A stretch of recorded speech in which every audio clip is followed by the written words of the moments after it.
A soapbox is a raised platform on which one stands to make an impromptu speech, often about a political subject. The term originates from the days when speakers would elevate themselves by standing on a wooden crate originally used for shipment of soap or other dry goods from a manufacturer to a retail store. The term is also used metaphorically to describe a person engaging in often flamboyant impromptu or unofficial public speaking, as in the phrases "he's on his soapbox," or "get off your soapbox." Hyde Park, London is known for its Sunday soapbox orators, who have assembled at Speaker's Corner since 1872 to discuss religion, politics, and other topics.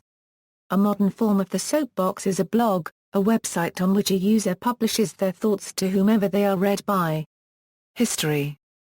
Origins of the term equals. Throughout the 19th century and into the 20th, prior to the invention of corrugated fiberboard, manufacturers used wooden crates for the shipment of wholesale merchandise to retail establishments. Discarded containers of every size, well constructed and sturdy, were readily available in most towns. These soapboxes made free and easily portable temporary platforms for street corner speakers attempting to be seen and heard at improvised outdoor meetings, to which passers-by would gather to hear often provocative speeches on religious or political themes. The decades immediately preceding World War I have been called the Golden Age of soapbox oratory. Working people had little money to spend and tub-thumping public speakers pushing their social or political agendas provided a form of mass entertainment. Radical political parties, intent on bringing what they perceived as an emancipatory message to the working class, were particularly intent upon making use of street meetings, with their speeches and leaflets, to advance their specific message. Street corner oratory could also present its share of problems. Chief among these was the policy of local law enforcement authorities, who sometimes saw in radical political discourse a form of incitement to crime and violence and a threat to public order. Additionally, large street corner crowds listening to soapboxers would often obstruct public walkways or spill into public streets, creating inconveniences to pedestrians or vehicular traffic alike. Consequently, local authorities would often attempt to restrict public oratory through licensing or prescriptive banning.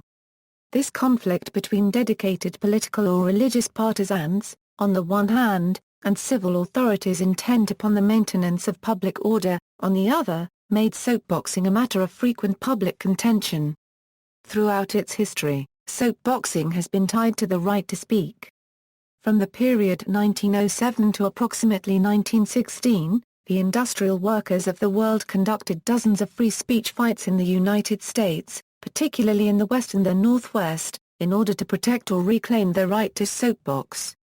Many prominent socialists and other radicals cut their political teeth in these or similar free speech fights, including Seattle newspaper publisher Herman Titus, Socialist Party of Washington leaders Alfred Wagenknecht and L. E. Catterfeld, IWW activist Elizabeth Gurley Flynn, and prominent syndicalist William Z. Foster. Additional problems could be presented to street corner orators from rival political groups or hecklers. A skilled and effective soapboxer had to be quick on his feet, figuratively and sometimes literally, having the ability to express political opinions with clarity, to have ready answers for common objections, to be able to deflect hostility with humor or satire, and to be able to face difficulty or danger with fortitude. Soapboxing proved to be what one historian has called a hard, but nevertheless necessary, process in the development of revolutionary leaders. Soapboxers were sometimes exposed to physical violence. In 1901, the Irish Socialist James Connolly was conducting an impromptu street meeting at Oxford University when he was assaulted by a band of undergraduates and unemployed workers.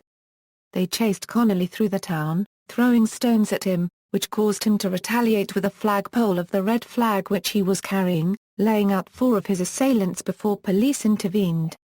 This incident was far from isolated. Contemporary soapboxing. During the 1960s, a free speech movement was initiated on the Berkeley, California campus over fundraising at an intersection and other political freedoms, and the fight eventually spread to other college campuses across the United States. In the 1992 UK general election, the Conservative Party were widely expected to be defeated by Neil Kinnock's Labour Party. Tory leader John Major took his campaign onto the streets, delivering many addresses from an upturned soapbox.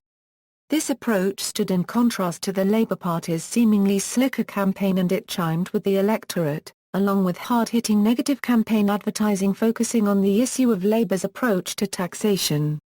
Major won in excess of 14 million votes, the highest popular vote for a political party in a British general election. Footnotes. Further reading: Walker, Thomas U. Mounting the Soapbox, Poetics, Rhetoric, and Labour Law at the Scene of Speaking. Western Folklore. JSTOR.org. Pages 65-98. Triciety, Mary Ann. Athens or Anarchy? Soapbox Oratory in the Early 20th Century American City. Buildings and Landscapes, Journal of the Vernacular Architecture Forum. JSTOR.org. Pages 43-68. External links: Guide to London Hyde Park, online, Anonymous Soapbox.